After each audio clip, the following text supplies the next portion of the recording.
Okay, what's going on, everybody? My name is Mangg. Welcome back to Hanging with Mangg. I'm playing a little World of Warcraft. So unusual, I know. That sounded sarcastic. No, it is pretty unusual. Normally I don't play any MMOs.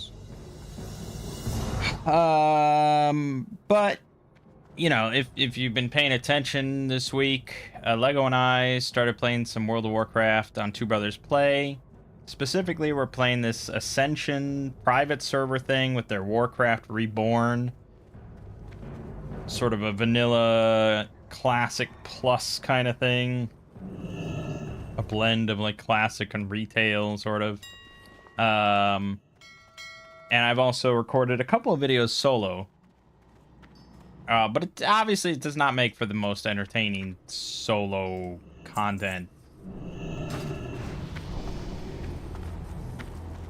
of just like leveling. So I've just done a couple of videos of like updates to the process. But yeah, it's actually been really enjoyable. It's been fun solo, just kind of chill, you know, watching YouTube and stuff while you're leveling, and then Two Brothers Play at co-op. It's actually pretty fun.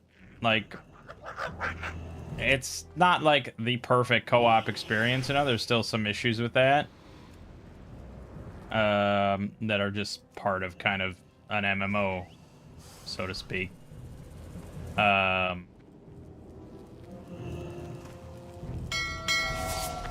But yeah, it's like when I initially mentioned it to Lego, he was quite skeptical because the idea of just playing an MMO, especially WoW, which he was never like interested in or a fan of or anything like that. So he was pretty skeptical, but I was like, you know, I was kind of describing it to him, and I was like, you know, if you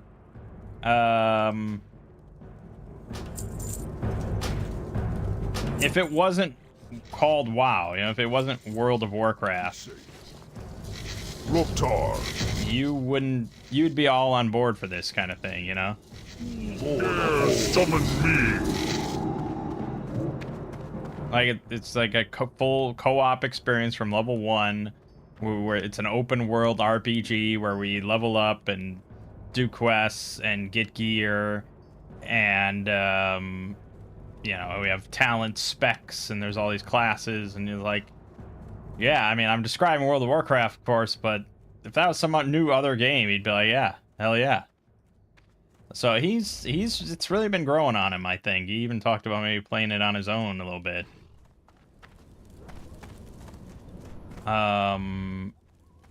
So yeah, it's good, it's good. Loktar. Thrall Hull.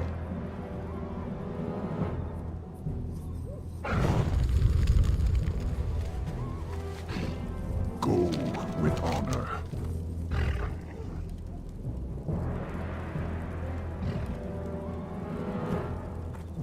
Go forth to victory. I forgot they moved this. So they're using like the Wrath of the Lich King layout, I think.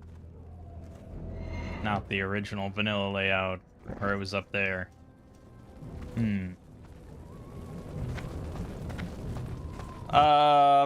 Yeah. So I should probably upload a couple solo videos relatively soon. I don't know, just put them out there, I guess. Anyways, this week on this channel, we had Silksong. I believe there's one Silksong video remaining, and then we're done with that game. I know the views have been really almost non-existent for that one, probably because most people want to play it for themselves, and I understand. I mean, I certainly wouldn't have watched a Silksong playthrough before I played it. But it's just about done, and then we also had solo RPGs. That'll continue. I really just want to get that out there because I keep talking about, like, on here, the game that we're playing, the campaign. Like, I've done a whole campaign with Tales of Argosa mixed with Axe, and it's like I'd like to get to the point where I got what you need. that's evident, you know, like it makes sense. Like, you understand all the things I'm talking about in the game that I'm running, so I'd like to just keep uploading that. But after Silk Song, I'll upload something. I have a lot of things I could upload. I have more Fire Emblem stuff.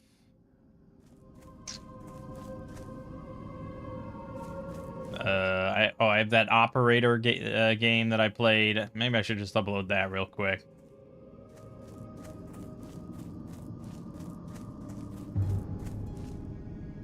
Yeah, probably. And then, of course, there's Dominions, which I will be uploading for forever. Not forever. I actually only have 2 nations left on my big, giant nation list to play. And then I will be taking a hiatus from Dominions. The time has finally come. I mean, it's certainly my favorite game of all time. It's, like, pretty unstoppable at this point. But you can't... I'm not the type of person... I mean, it's insane that it went on for this long. What now? I thought, like, 3 months ago, I'd be like, yeah, I'll probably get tired of it soon. That always happens. Like, no. Quickly. Just keeps going.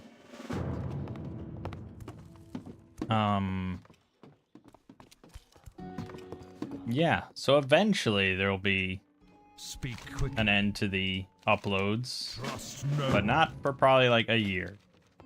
Hello? I think a year is probably pretty close to accurate. Do not seek death.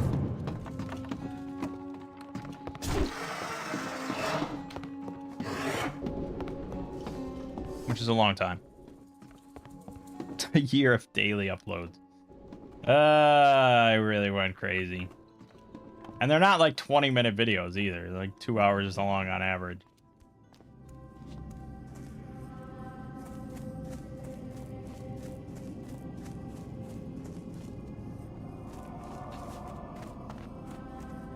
But then, after I'm done with Dominions, I kind of plan on doing some Conquest of Elysium. I'm kind of excited to try recording some of that, see how that goes. Yeah, I mean, every week on here I talk about things that I should record or want to record, and then I just record more Dominions. But no, I think we're getting close to the point. Now, when exactly you'll see anything that's not Dominions or solo RPGs, I don't know. We'll see. What is it? But at least Two Brothers is always something fresh.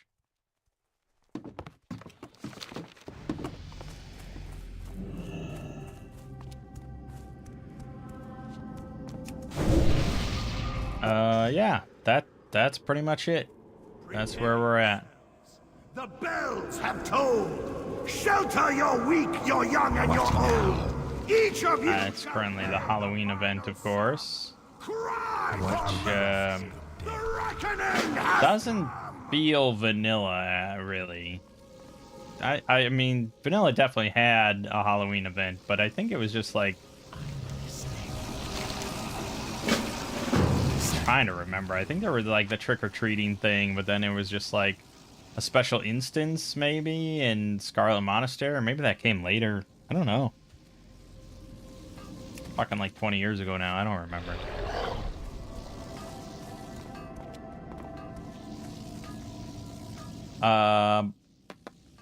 Right. Over on the Exploring series, I put out a video on explained SCPs. Videos in which I explained SCPs.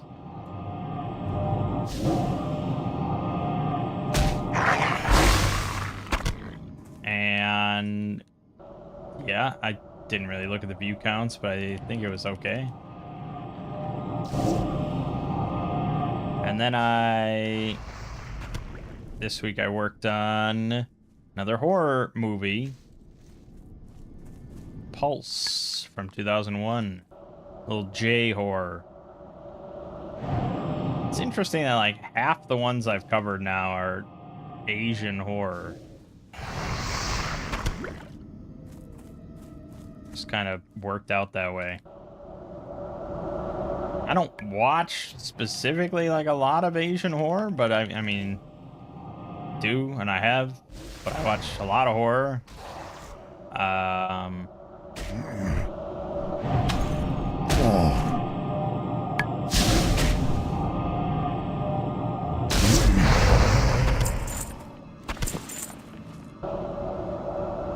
Trying to think. I feel there was an Indian one that I watched a while back that I thought would be very good.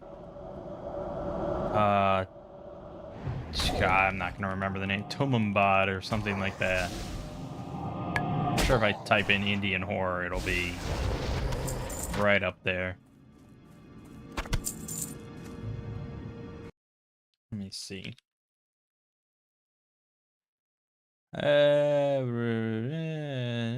Tumbad.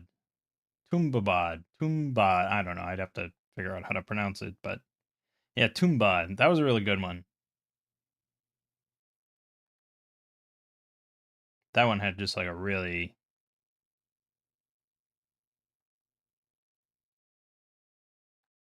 some really just like epic dread scenes in the rain and just yeah, I should rewatch that one.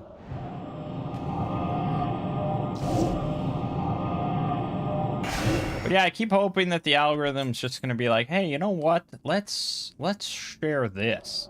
But obviously the algorithm spreads things that people are going to click on. And there must just be something not especially grabby about my content there.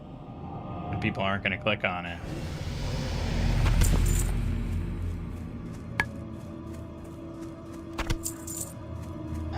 Because if...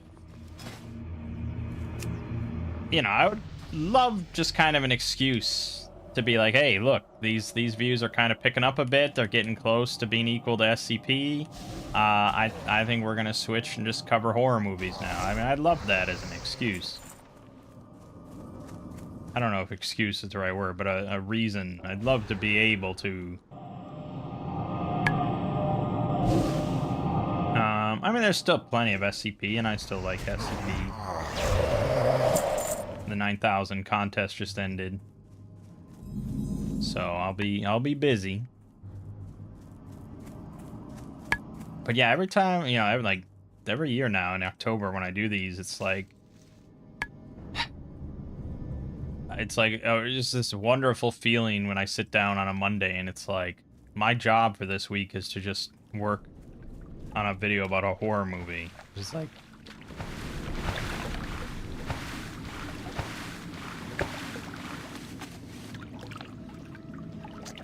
yeah, you know.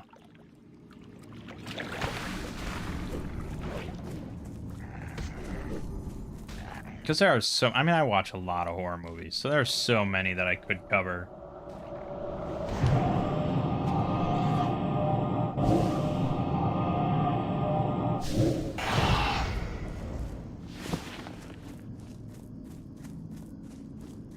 I'd really love to cover... I know it's another Asian horror, but I just rewatched it. I'd really love to do a video on The Medium. That is such an insane, like... That is such a good horror movie.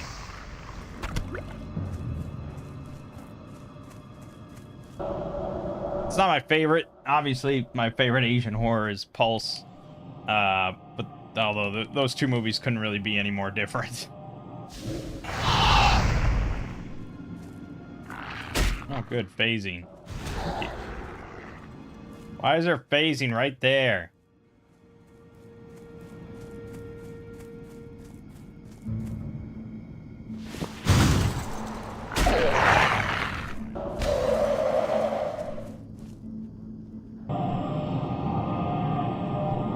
But yeah, so Pulse, I mean, I highly recommend it. It's not for everybody, of course, but you can get in the right mood for it and everything, and immerse yourself in its dreary, dreary world. It's very good.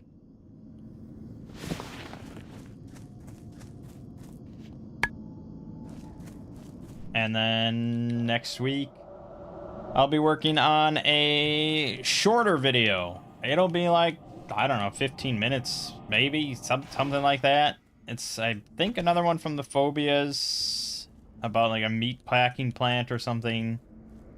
It's been on the poll for like 9 months now. Or it's been on the poll forever.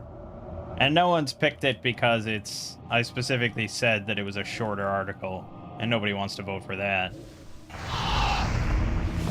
But I'm glad that it worked out this way.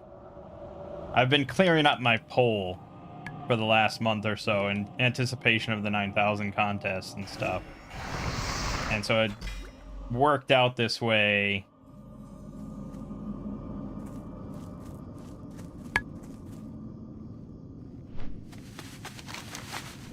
To do a shorter video right as I'm going on a trip this week. I'm leaving Thursday. Going up to a big cabin with some friends for a board game weekend, which I'm not massively looking forward to because I don't really play board games anymore. I'm going because, you know, it's like I want to hang out with some friends for a weekend. That's all good, but yeah, sitting there playing board games. Yeah, I'll definitely be bringing my Steam Deck.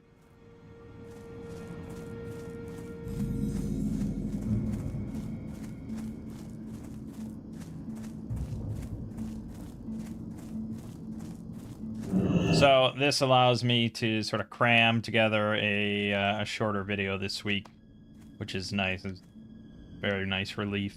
I don't have like, oh, part 1 of Rounder House's new epic.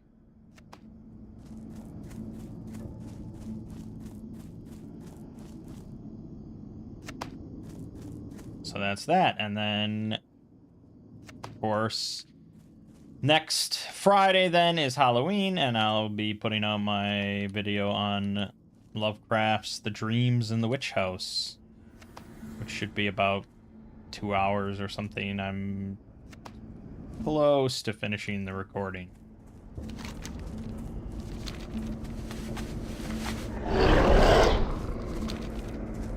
You'd think, like, basically all I do is record, you know, like for this channel, all I do is sit here and just yap all day on Dominions and shit. It should be no problem to just spank out a 2-hour audiobook. But now, because I don't record on this microphone at this computer, I use a separate... I have to go into a separate room and, do all that. And actually doing an audiobook is very, very different. Like, it's hard to describe, just like mentally and physically. You just sort of get into audiobook mode. And then Lovecraft specifically,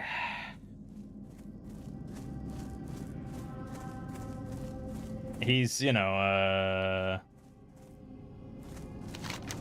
not a lightweight writer, or he wasn't a lightweight writer. So he's got some tricky words in there that I've really never said before in my life. And he tends to actually write very long sentences. And I do it, I don't know how others do it. I just do things how I do things. But I do it where if I flub a line when I'm reading a script, for editing purposes, just to make it easier on myself, I pause for like 5 or 6 seconds of just dead air right after I flub. And so then when I'm editing the audio, I can just very quickly see where all my flubs are and very easily edit those out. It's especially easy now thanks to Adobe having these like, it's like AI transcript feature thing.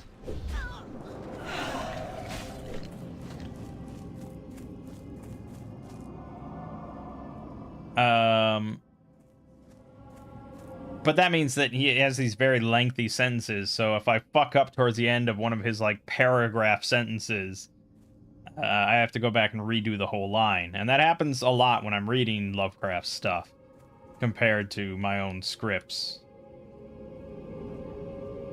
Especially when he starts throwing in, like, foreign names and stuff. It can get tricky. So, it takes quite a while to actually record one of those audiobooks. Like a 2-hour book is sort of like a 4-hour recording process. Which isn't that long or anything, but again, like I have to go in there and set it up. I have to basically force myself to do it.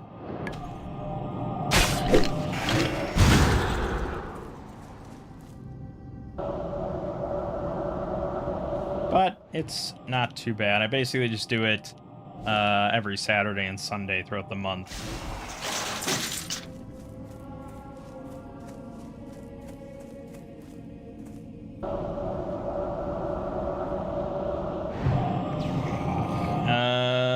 Yeah, that's pretty much that. And then come November, we will be deep in 9K, starting probably with SCP-9000,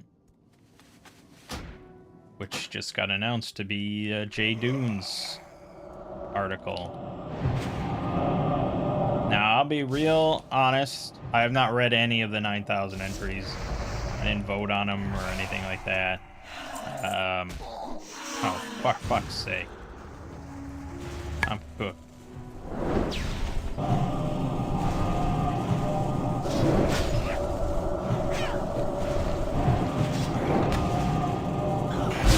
Ooh. Nice. Yeah, I haven't read any. I've said this before, but I don't tend to just read the SCP site in my free time, you know. I read it as part of my job. And it's like I'm definitely interested in reading SCP-9000, you know, like I'm excited to read it, but I don't really feel the need to read it multiple times. So I'll read it, you know, when I work on it, and that's fine for me. I know, I should be a bigger reader. But video games... I actually haven't really read a full book in a while now, like several months, a number of months. Ever since I found Dominions, it was like, why would I want to do that? I have Dominions. That was probably the point, actually, where I stopped. So it might be about time to get back to reading some books.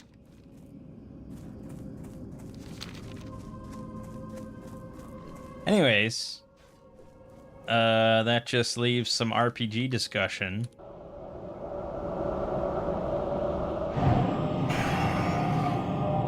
So they last week, you know, they had a player missing, but now the party's back together, everything's good. And so they were back in town figuring out how they wanted to spend their time now. They could keep going back in the dungeon, but Lego was kind of adamant that they should go check out the orcs in the castle nearby, because he thinks this is like a pressing issue. He also brought up the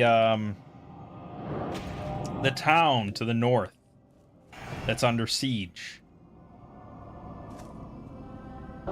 And he actually used their question for God immediately to ask me how long until the town falls. And so I had figured that out now, so I said 4 months, which they were pretty pleased with, I guess. They figured that was plenty of time. Probably is. I don't think the time element is the biggest problem for them liberating that place. So they decided to go investigate the orcs, which are at the castle, like 1 hex away.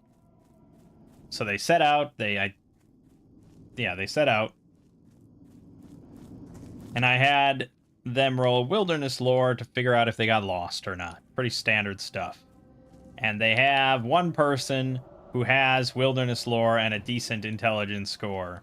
So she guided them, and she failed.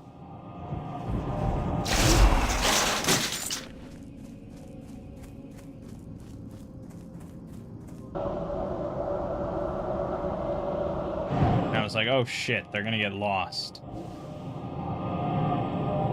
And I could have sort of done a roll as per the rules to figure out, like, if they go in a different direction or something like that. But it was like, okay, they're setting out from their home they've lived in all their lives. They're not going to just go in a different direction. They kind of know the direction they're in, but finding this place is where they're going to falter.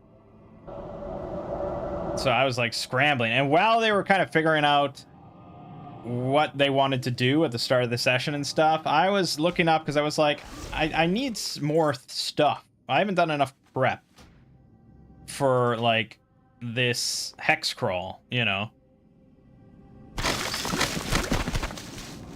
I need more stuff to just sort of fill in every hex, because every hex should have, like, sort of an obvious thing, like an obvious location that they find just their first time going through. Like, it's, if they're walking through the hex or something, they'll probably stumble upon this place or see it or notice it in some way.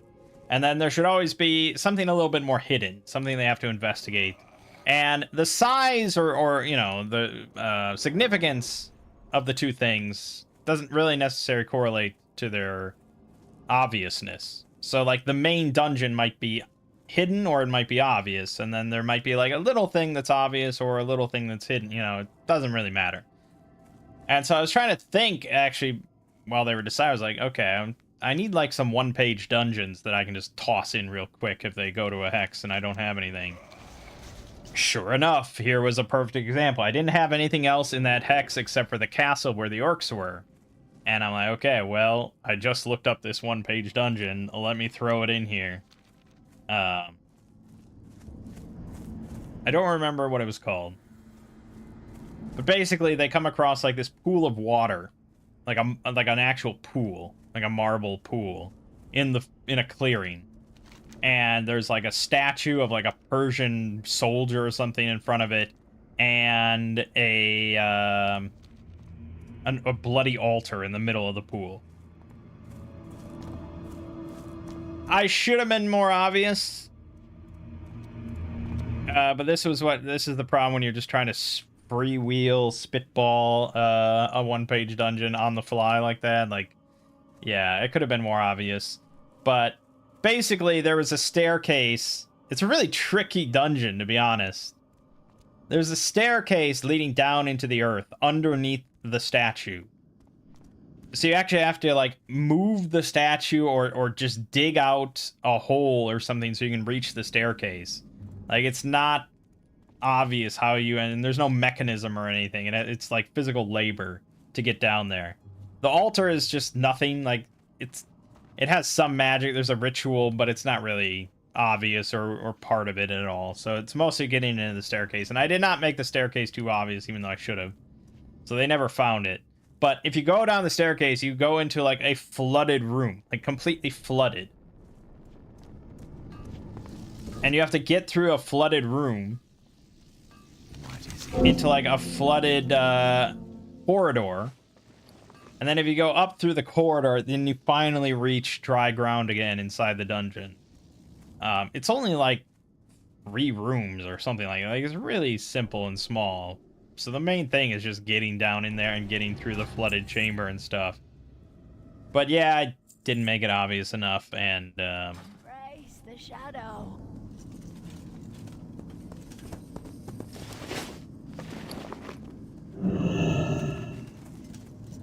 And so that's where, you know, they investigated the altar a lot. They were very curious about the altar, but there wasn't really anything to the altar, so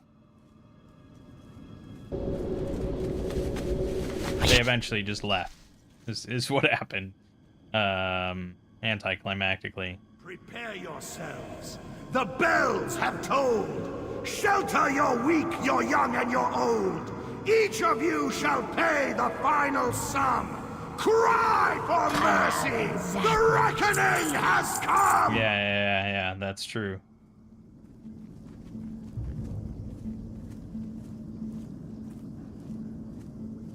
Goodbye.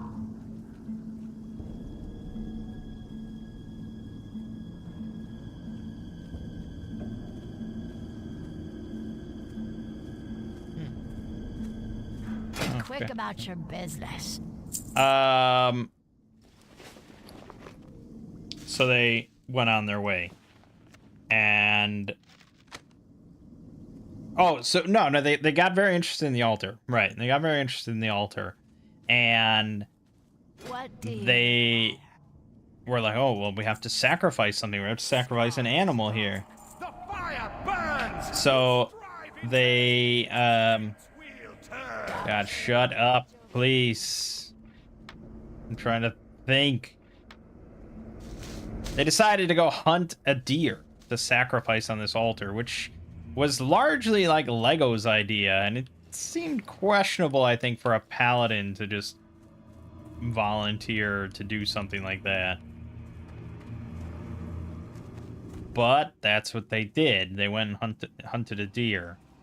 I'm like, okay, well, let's get a wilderness lore. The others were like, okay, we're gonna hang far back, like 400 feet back, you know. Well, the one person with wilderness lore hunts this deer. So I'm like, okay, well, let's roll a wilderness lore to see how well you hunt a deer. And she crit fails. The tower's still burning. And they were debating about, Time is short! I'll soon they were debating about whether or not to have her re-roll, because she could have used a re-roll. She has the skill, so she can re-roll. In the end, they decided against it, which is... yeah, that's a decision, all right. This better be good. And so I'm like, okay, well, you know, I gotta have, like, an encounter. They have to encounter something other than deer, obviously. They're out in the wilderness, so Let there be no doubt. I gotta get the fuck out of here, dude. Quit it. I'm just trying to end a quest. So they... right, so I rolled up like a random encounter for being in the forest and blah blah blah, and I got like mountain lions or something. So I pretty much just had 2 mountain lions kind of stalking her while she was hunting deer and all that. And I gave them all a group perception check, and they did succeed, so the others kind of noticed the mountain cats sneaking up on her as she was trying to hunt some deer. And they started shouting, and she turned around, and she saw the mountain cats, and I'm like, okay, I'll be nice here. And so I let her win initiative. I let them all win initiative. Speak quickly. And so it's like, okay, she has basically one action, one turn to do something before these mountain lions pounce on her.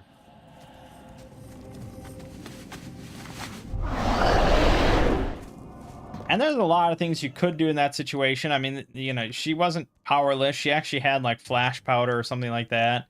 So I think the smartest plan probably would have been to just prepare an action. And as soon as the mountain lions get within range, you throw the flash powder in their face. Like, that would have been the smartest thing to do. And probably just, like, the act of, like the mini explosion, you know, from the flash powder probably would scare them off. You know, they're hoping for easy prey, and that's, you know, whatever that is, it ain't easy.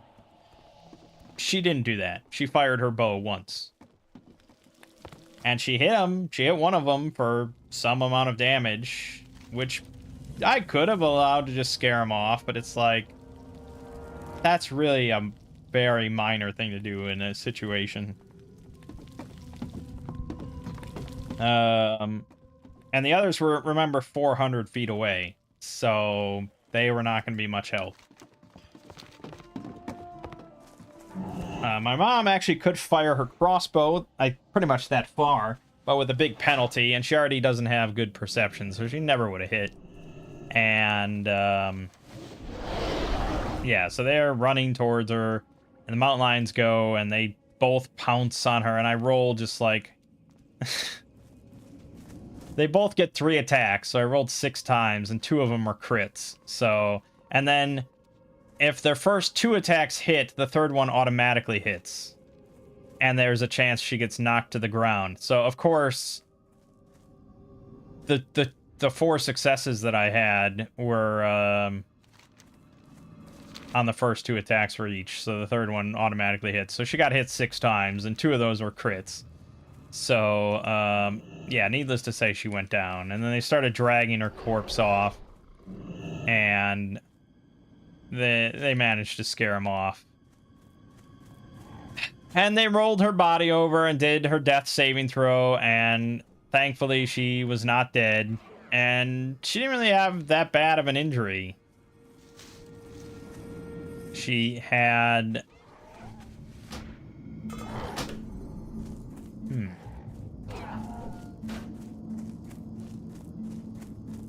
Oh, internal bleeding. That's right. Which sounds pretty bad in that sort of time period. But basically, she just had to rest for a week. And they were happy to just take a long rest. So they took a long rest. Gave up on the deer and the altar and all that. And we may very well never see it again. So they rest. They recover. They do some stuff in town. They do some more work on the wall and organizing the town to do some more work on the wall.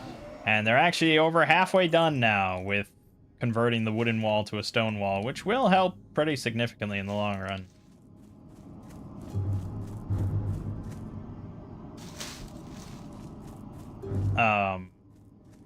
So they get... Yeah, a week later, they're all recovered, everyone's happy.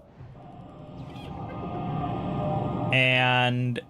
they set back out. We're like, okay, let's get to the castle this time.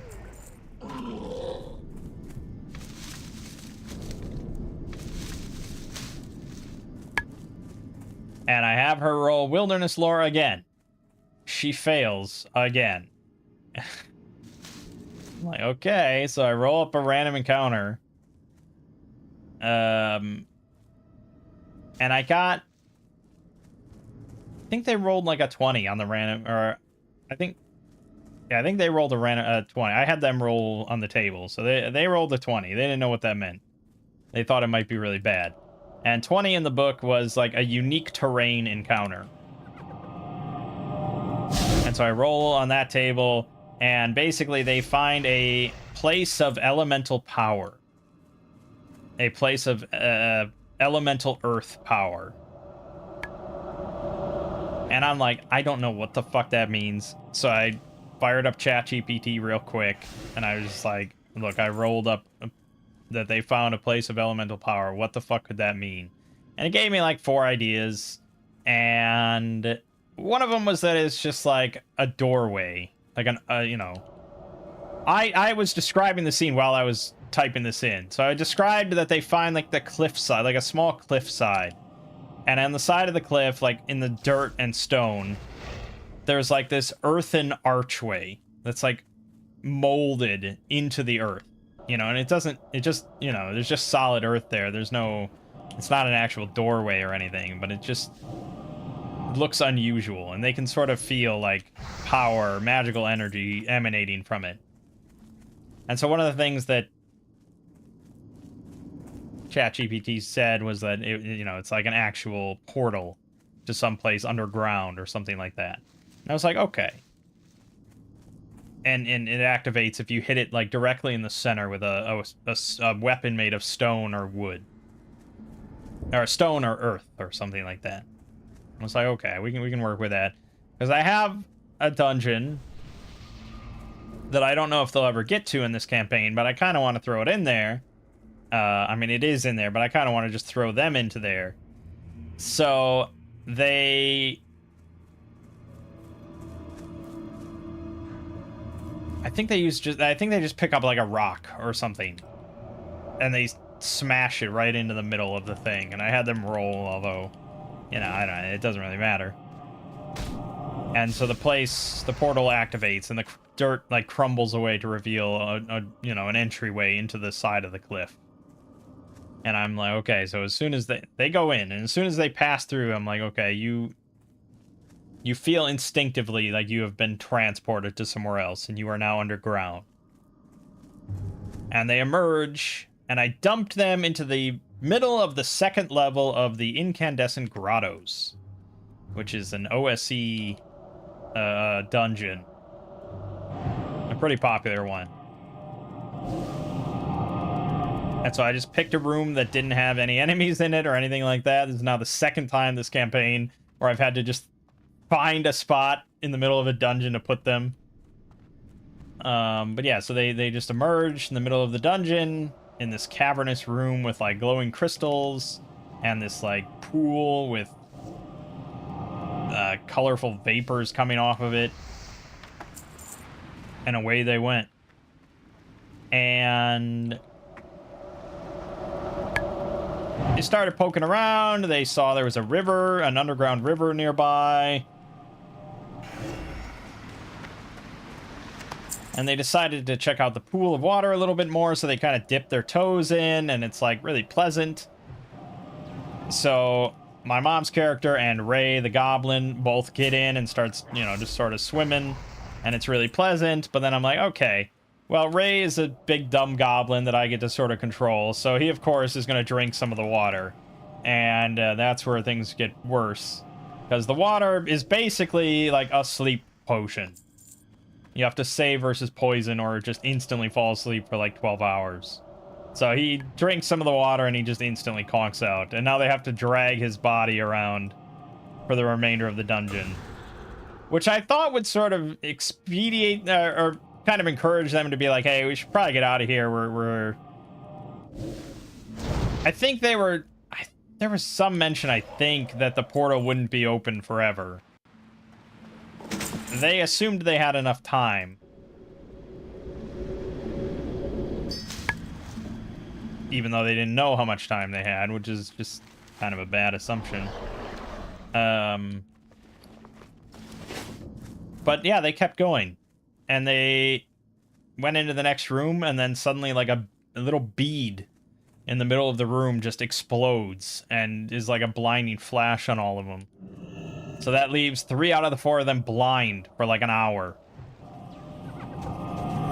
Or 20 minutes or something. And then I was here I was like, okay, they're definitely going to go back out now, right? Like, they're not going to stay in the dark, unknown cavern where they got teleported to. They're not going to stay here when one of them's unconscious and 3 of them are blind. But no, they went back to the pool of water. And they tried, like, splashing some of it on their eyes. Which, technically, I feel like would probably trigger the sleep potion part of it. If it seeps through your frickin' eyeballs. But it is restorative. The actual pool itself, if you, like, swim naked in it, does restore some health. So I was like, okay, it helps. Like, it's now, like, just a really blurry vision compared to being blind. You can make out some shapes and colors. And they kept going.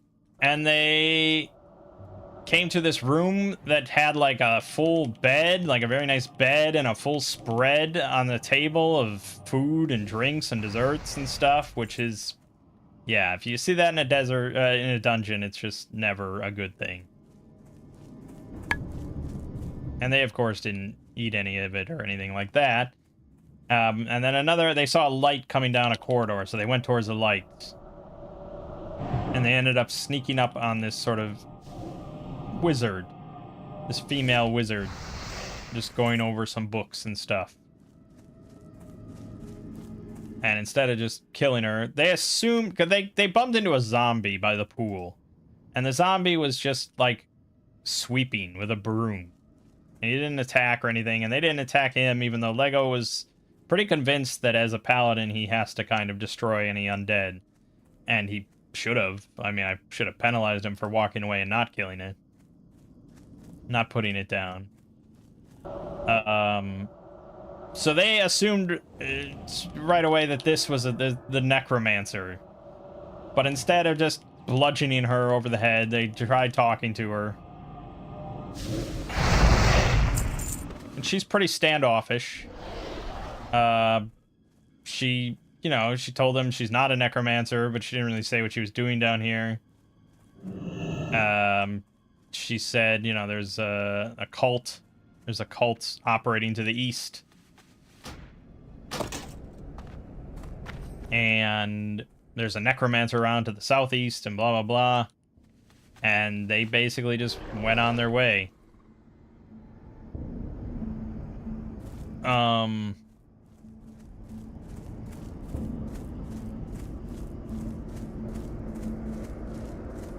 So they went east. And they ended up on this island, sort of in the middle of an underground lake. They fended off like a sea turtle or something that was in the water. But yeah, they ended up on the island, and then as soon as they step on the island, all 3 sarcophagi just burst open, and these like cult priests pop out of them, and so they fight the cult.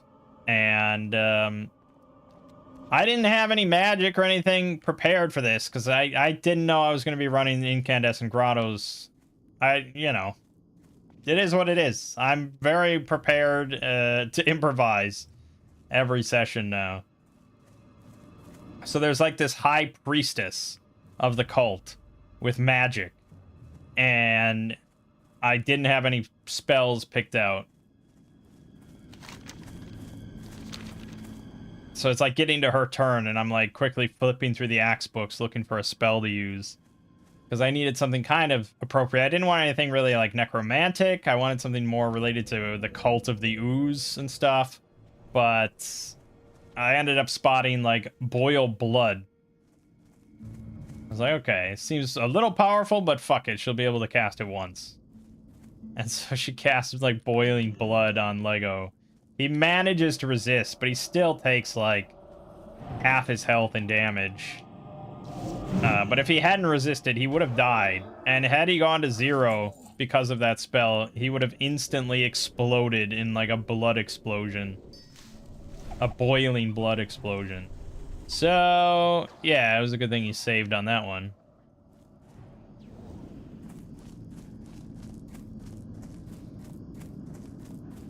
But after that, it didn't take long to just end the fight. They're just kind of 3 wizardly creatures.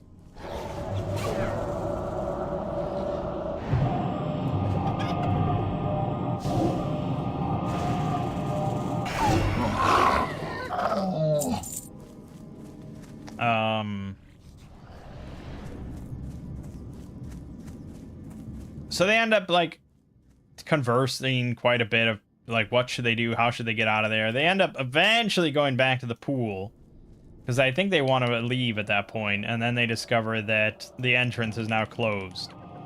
I was tracking it, you know, I gave it 1 hour, like 1 torch timer basically, and they were close, but the torch did run out, so I was like, okay, it's closed, sorry.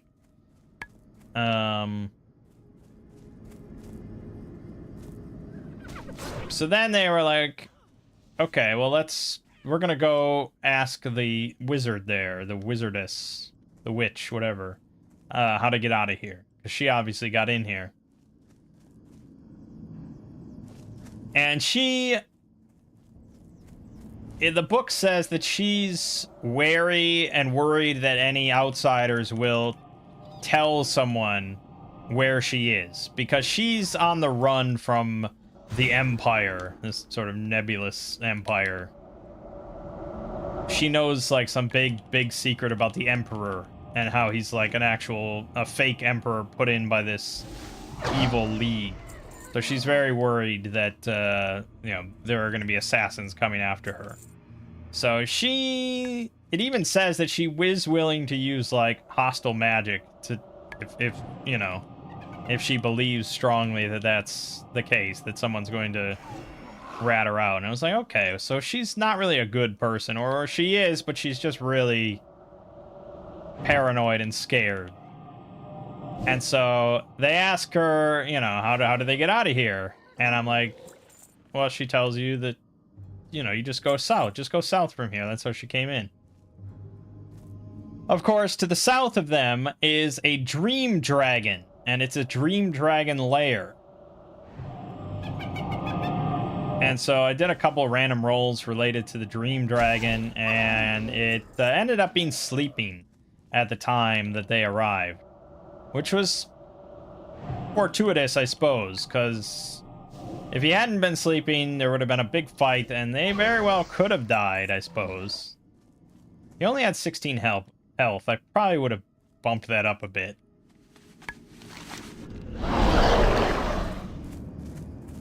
But he was sleeping, and they managed to roll their sneak checks really well to sneak through his lair, which is filled with, like, dreams and, like, illusions of, like, massive piles of gold everywhere.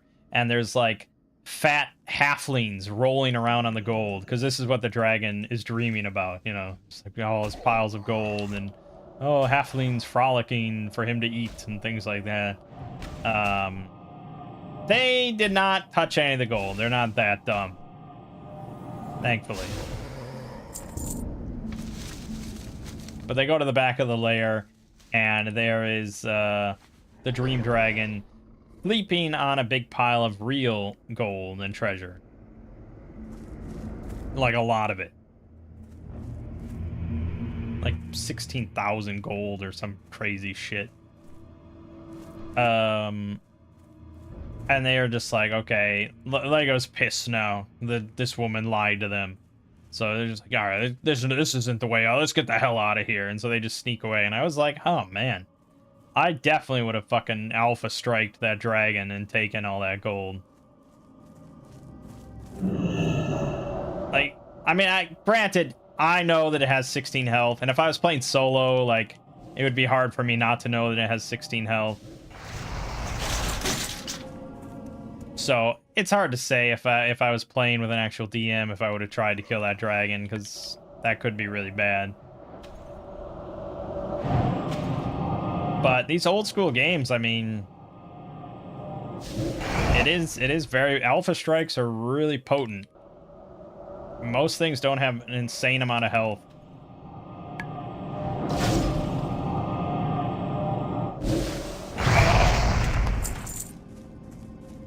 16 is pretty damn low, but even if I made it like, I don't know, like a 6 hit die monster, that's still only 27 health. And these guys can easily do, like, Lego has a thing I probably should nerf, but he has this Aura of Vengeance that he can put on, which gives everyone an extra 1d6 damage for like 2 rounds.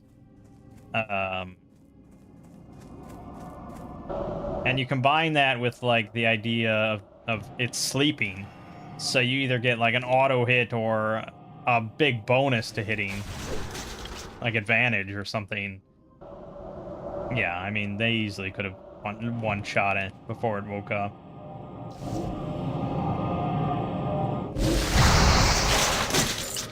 But they didn't, they left. And they try to go back to the woman, and she's not an idiot, so she obviously can tell that they didn't die to the dragon, they were coming back. And, of course, they would be pretty pissed in that case, so she used her invisibility spell to just hide in her own room. And they poke around, and my nephew decided to steal all her spell books that were just laying there. And I was like, would she try to stop? Like, I don't think she would throw away her life just to try to get her spell books. I mean, she's really not happy about that. So she may come back as like a recurring villain now to try to get her spell books. But yeah, she wasn't gonna throw her life away. She'll try and stalk him later on her own.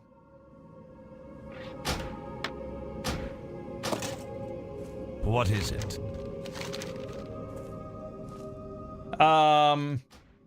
And they decide to take a rowboat that they saw on the river, because there's the underground river. So they take the rowboat, they hop in, and they start just rowing down the river. And this river does connect to another dungeon, Hole in the Oak, which I did not prepare for at all, and I didn't really put in there. I didn't think it would be involved, even though it is technically connectable. And so they start rowing into Hole in the Oak without knowing it. They just assume it's all one big dungeon. And I didn't even have a map for Hole in the Oak. So just like we had to go completely theater of the mind as I'm narrating all this. And they thought about like getting off at some point, but they basically just kept going down the river. There's like, it's got to empty out somewhere. And so the book doesn't really describe where it ends out or anything. So I'm like, okay, they go down like a couple waterfalls and they eventually dump out outside in a nearby hex. And they manage to make their way back home. I think they leveled up.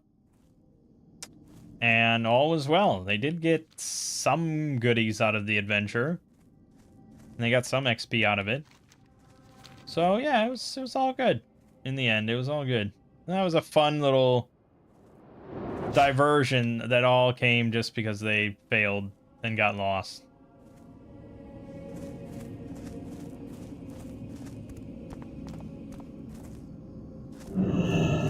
And that's that. So we'll be picking it up this week. From there, I assume they're going to try to get to the castle again, so I really do have to properly plan out that castle. I just have the vague concept of it now. And time will keep on ticking. Because the orcs, if not stopped, will eventually start sort of raiding the town here and there.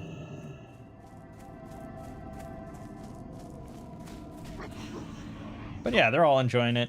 And I think, yeah, I'm having a decent time because I'm not planning too much. It's mostly just improv.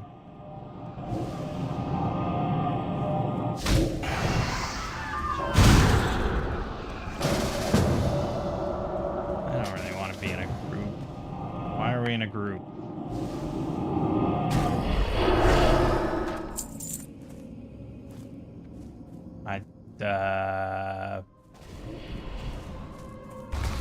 No, yeah, I do.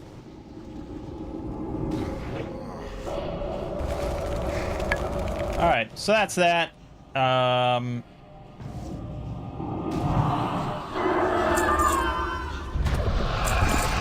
We got more Dominions this week, more solo RPGs, the last video for Silk Song, and then something else. Two Brothers Play, doing some World of Warcraft, and Pulse tomorrow for some nice J horror.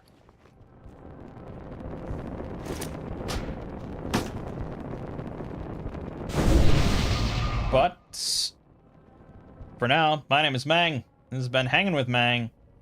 I'll see you fine folks next week.